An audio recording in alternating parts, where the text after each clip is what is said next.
मेरे बाबा गोरकन थे। एक बार दो औरतें कब्रिस्तान में आईं। एक दूर खड़ी रही और एक बाबा के पास आई और उन्हें किसी काम से भेज दिया। जब वो वापस आए तो वो औरतें जा चुकी थीं। कुछ देर बाद उन्हें कब्रिस्तान के एक कोने से कुछ आवाज़ें सुनाई दीं।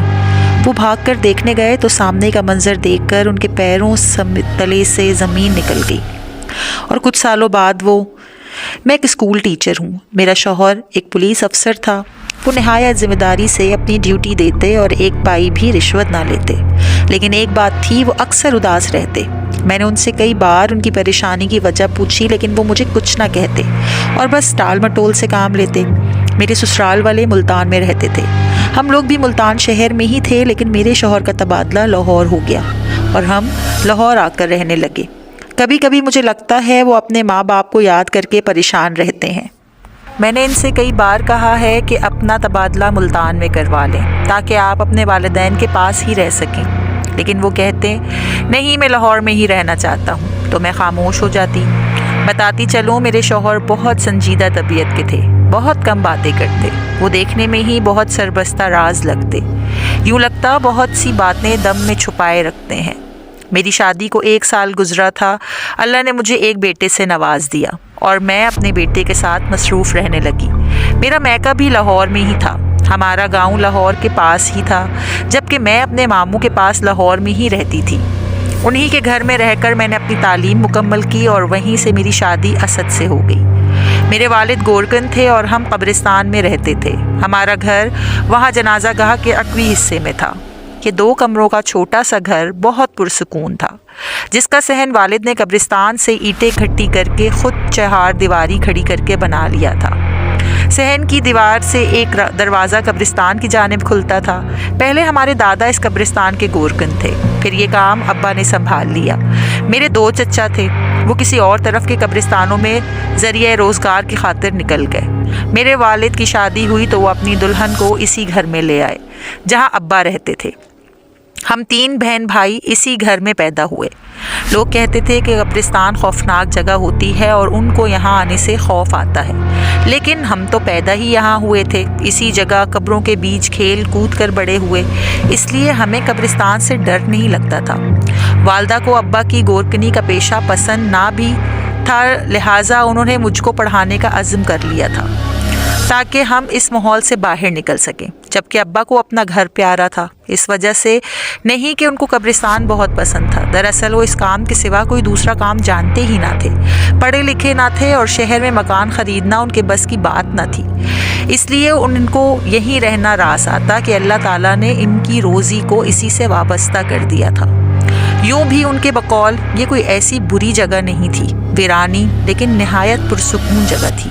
वो और उनका कुंबा कब्रिस्तान के अंदर बड़े सुख से रहते थे। शहर का शोर व गौगा, आलूदगी और धुआं और ना पड़ोसियों की चिक चिक, बिन बुलाए मेहमान आकर बिला वजह परेशान भी ना करते थे। अपने वो अजीज़ जिनको वाकई हमसे मोहब्बत थी मिलने आ जाते। ट्रैफिक के हादसात का डर भी ना था। हर तरफ हो का आलम था, ऐसा पुरअमन सन्नाटा कि अपने दिल की धड़कन साफ सुनाई देती थी। यहाँ सिर्फ नई पुरानी, कच्ची पक्की, छोटी बड़ी किस्म किस्म की कब्रें थीं जो किसी से कुछ कहती न सुनती, बस चुपचाप अपनी जगह पर पड़ी रहती थी। यहाँ इम्तिहान की तैयारी बहुत अच्छी तरह होती, किसी से कोई गिला ना होता।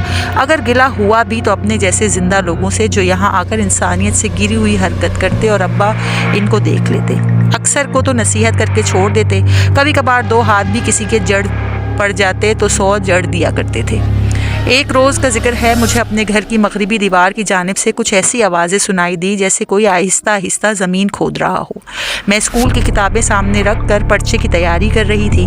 अब्बा ने मुझसे लालटेन ले ली और बाहर चले गए। लालटेन की रोशनी मध्यम थी, रात का वक्त था और वो दबे पाँव चल रहे थे।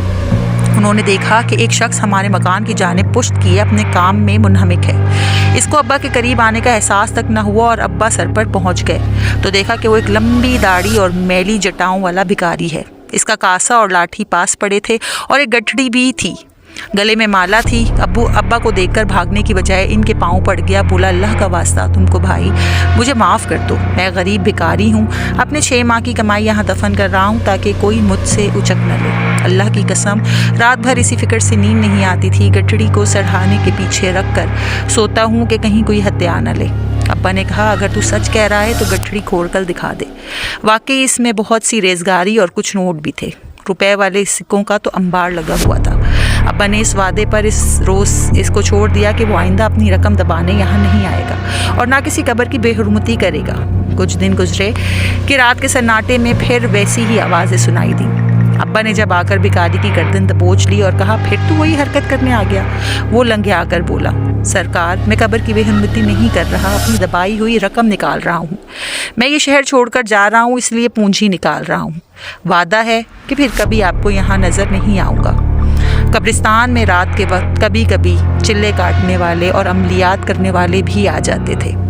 जादू टोने करने वाले यहाँ आकर उल्टी सीधी हरकतें करते। ऐसे मशकूक लोग मेरे वालिद खूब पहचानते थे।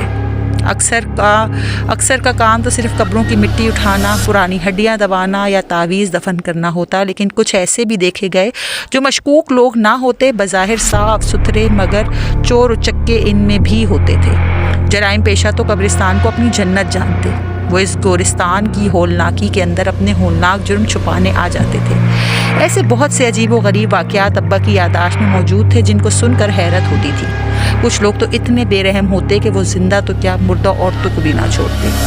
अब्बा बताते हैं कि एक बार उनका चचा ज़ाद की शादी थी और वो शादी में दूसरे गांव चले गए। घर पर ताला लगा था। चूँकि हमारे घर के पास ही मस्जिद थी और गांव के लोग सभी इस मस्जिद में नमाज़ पढ़ने के लिए आते थे और कब्रिस्तान के पास से ही शहर को सड़क निकलती थी, इसलिए जब कभी हमारे घर ताला लगता तो सबको पता चल जाता कि हम घर पर मौजूद नहीं हैं। सभी को मालूम हो चुका था कि अब्बू अपने चचा ज़ाद की तरफ शादी पर गए हैं। अब्बा रात गए वापस आए, तब तक नमाजी भी इशा की नमाज पढ़कर जा चुके थे। अब्बा घर आने के बजाय मस्जिद में ही गए, नमाज पढ़ी और मस्जिद को ताला लगाकर घर लौटने लगे तो उनको कब्रिस्तान के एक कोने से कुछ आवाज़ें सुनाई दी। जब वो उस तरफ गए और देखा तो उनके होश उड़ गए। एक शख्स एक ताज़ा कब्र को खोद चुका था, उसमें से एक औरत की लाश निकालकर इसका कफन खोलने की कोशिश कर रहा था। अब्बा लालटेन लेकर वहां पहुंचे। वो शख्स खौफ के मारे भाग गया। अंधेरे में अब्बा उस शख्स को पहचान न सके, लेकिन इस वाक़ये के बाद उनकी रूह कांप गई। वो इस शख्स के अज़ाइम जान चुके थे। इसी तरह के मुख्तलिफ वाक़यात से उनकी ज़िंदगी भरी पड़ी थी। जब माँ कभी इनको कब्रिस्तान के पास ही डेरा लगाने पर बातें करती तो वो कहते कि कब्रिस्तान से खौफ महसूस ना किया करो, बल्कि मुझे खौफ तो उन बस्तियों में रहने वाले लोगों से आता है। बहरहाल एक वाक़या तो ऐसा हुआ कि जिसने दिलो दिमाग को हिला कर रख दिया था। अब्बा बताते थे, मगरिब से ज़रा पहले का वक्त था। वो घर की दीवार के पास की बाहर की तरफ पड़ी चारपाई पर बैठे सोच रहे थे कि अभी अजान हुए तो उठकर मस्जिद जाएं। इतने में इनको सामने कुछ दूरी पर बनी कब्रों के पास दो औरतें नजर आईं। दोनों ने बुरके ओढ़ रखे थे जो तंबू नुमा थे। एक औरत एक ताज़ा कब्र के पास बैठ गई जहाँ कुछ ईंटें पड़ी थी और दूसरी अब्बा को चारपाई पर बैठे देखकर उनकी तरफ चली आई। उसके हाथ में आधा किलो मीठे चने एक कागज़ के अंदर लिपटे हुए थे। औरत ने अब्बा से कहा कि आप इन पर फातिहा पढ़ दें, मैंने उनको मस्जिद के दरवाजे पर बांटना है। अब्बा ने औरत जानकर एहतराम किया। कहने लगे, तुम यहाँ रुको, मैं दुरूद पाक साथ ही मस्जिद के इमाम साहब से पढ़वा कर लाता हूँ। वो मस्जिद में ही है। अब्बा चने लेकर मस्जिद के अंदर चले गए और वो औरत वहाँ चारपाई पर बैठ गई। दरअसल वो अब्बा को वहाँ से हटाना चाहती थी ताकि दूसरी औरत जो ताज़ा कब्र के पास मौजूद थी वो अपना काम कर ले। अब्बा ने ये सोचकर इस दूसरी औरत के बारे में सवाल ना किया कि वो अपनी किसी अजीज़ की कब्र पर आई होगी फातिहा पढ़ने, और अब्बा ने इसे एक कब्र पर फातिहा पढ़ते देखा भी था। थोड़ी देर बाद वो मस्जिद से दुरूद पढ़वा कर चने ले आए और औरतों के हाथ में कागज़ पकड़वा दिया। औरत ने मुट्ठी भर कर इनमें से चने अब्बा को दिए और दूसरी औरत से बोली, हो गई फातिहा? फिर अब्बा से बोली, नमाज हो जाए तो ये बाकी भी तुम नमाजियों में बांट देना। उसने चने अब्बा के हवाले कर दिए और चलती बनी। ज़रा देर बाद अजान हो गई और फिर चंद लोग जो कहीं इर्द गिर्द थे मस्जिद के अंदर चले गए। जब अब्बा नमाज के बाद बाहर आए, उन्होंने देखा वो औरतें वहाँ नहीं थी, जा चुकी थी। अभी वो बाहर ही थे कि उनको दूर से एक बच्चे के रोने की आवाज़ सुनाई दी। वो समझ नहीं पा रहे थे आवाज़ किस तरफ से आ रही है। फिर वो कुछ सोचकर आवाज़ की सिमत दौड़े। आवाज़ इसी ताज़ा कब्र के पास से आ रही थी जहाँ कुछ देर कबल वो दो औरतें बैठी थीं। करीब पहुँचे तो अजब अहवाल देखा। 2 कब्रों के बीच की गहराई में 4 पुख्ता ईंटें ऊपर तले रख कर 4 दीवारी बनाई गई थी, जिसके अंदर एक नन्हा सा बच्चा लेटा हुआ था और वो पूरी कुव्वत से रो रहा था। वो चंद घंटों का नौमौलूद बच्चा था। एक ईंट इत्तेफाक से गिर गई थी, शायद इस बच्चे के पाँव की हरकत की वजह से, लेकिन अल्लाह ताला ने इस नन्ही सी जान पर करम किया और इसको महफूज रखा। ईंट का ज़रा सा कोना बच्चे के पैर पर था, जिसकी वजह से वो तकलीफ से और बाइस वज़न रो रहा था, जबकि सारी ईंटें एक दूसरे के सहारे जूं की तू मौजूद थी। ताहम इसके हाथ पाँव चलाने से वो इसके नाजुक वजूद पर किसी भी वक्त गिर सकती थी। बच्चे को बहुत ढीले ढाले अंदाज से कपड़े में लपेटा गया था। वालिद ने कमाल होशियारी से इन ईंटों से बनी बग़ैर छत की कब्र के अंदर से बच्चे को उठा लिया। वो मलमल के कपड़े में लिपटा हुआ था। अल्लाह का शुक्र अदा किया कि नाजुक सा वजूद बचा लिया था। किसी भी वक्त ईंटों के गिरने से इसकी जान जा सकती थी। खुदा जाने वो शकील क़ल्ब औरतें किधर से वहाँ आई थीं और किधर को रवाना हो गई थीं, मगर इस फूल से मासूम की मौत का अपनी तरफ से पूरा एहतमाम कर गई थीं। वो जानती थीं जब ये टांगे मारेगा तो ईंटों के गिरने से इसकी मौत वाक़ई हो जाएगी, लेकिन जिसको अल्लाह रखे उसे कौन चखे।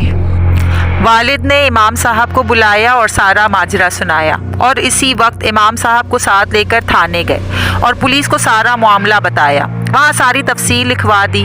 अब मरहला बच्चे की जिम्मेदारी उठाने का था। अल्लाह ताला ने इसी वक्त इस बच्चे की परवरिश के असबाब भी पैदा कर दिए कि थाने का एक क्लर्क जो बे औलाद था, इसने बच्चे को गोद लेने की ख्वाहिश जाहिर की। चूँकि वो नेक और अच्छा इंसान था, लिहाजा थानेदार ने बच्चा इसके हवाले कर दिया। इस तरह सभी को इत्मीनान हो गया कि ये मासूम ठीक हाथों में चला गया। अब्बा ने बताया जब वो बच्चा 5 बरस का हुआ, वो शख्स अब्बा से मिलने आया और इस बच्चे को भी साथ लाया। वो बेहद प्यारा और ख़ूबसूरत था। गोद लेने वाले की बीवी इसकी बहुत प्यार से परवरिश कर रही थी। फिर वो स्कूल जाने लगा। वक्त गुजरता रहा। इस क्लर्क का वहाँ से ट्रांसफ़र किसी और शहर में हो गया और फिर ना खबर रही कि वो कहाँ गए और क्या माजरा हुआ और इस बच्चे का क्या बना। मैंने मैट्रिक किया और शहर में अपने मामू के पास आ गई। अब्बा तो चाहते थे कि अब तालीम को खैराबाद कहकर घर के काम सीखूं, फिर तुम्हारी शादी कर दें, मगर मुझे पढ़ने का शौक़ था। लाहौर शहर में आकर मैंने एफएससी की। एफएससी अच्छे नंबरों से पास की और फिर बीएससी और एमएससी कर ली और मेरी नौकरी एक सरकारी स्कूल में हो गई।